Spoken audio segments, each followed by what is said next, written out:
Are you thinking about Qatar and wanting to know what to expect or how to prepare?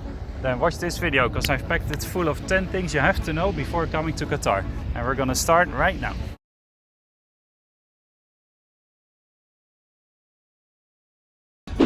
The total population of Qatar is 2.9 million. Out of those, only about 10% are locals. So don't be too surprised if you're not gonna see any locals on the streets when you go out. Qatar is known to be a really safe place to live. I've once personally forgotten my wallet in a restaurant, and the people in the restaurant just called me up a few hours later asking me if I was gonna pick it up again. And then I got it back without anything missing, so that was super. And that brings me to the money aspect. The currency in Qatar is the Qatari rial, which is on a fixed exchange rate with the US dollar of 3.64. And that means that one Qatari rial is worth about 27 US dollar cents or about 25 euro cents. The climate in Qatar is interesting. In the summer the maximum temperature is around 50 degrees Celsius, and in the winter the minimum in the city is about 10 degrees. But the bigger player is really the humidity. In the summer you'll be very thankful to have air conditioning.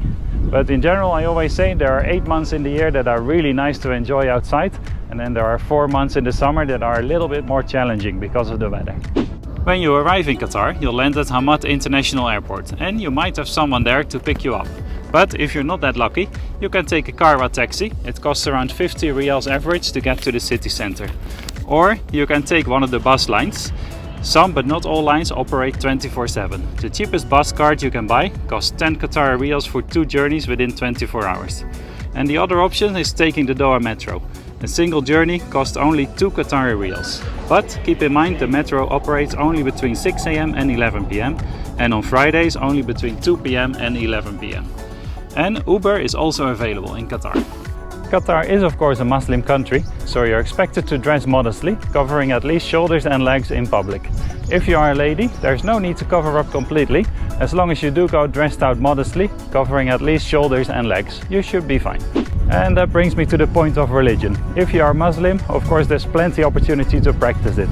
But if you are of any other religion, you can still go and practice it, as long as you don't go out on the streets to promote it. Doha also has a religious complex where people of other beliefs can come together and practice their religion. Another thing you really have to know before coming to Qatar is the point of alcohol consumption.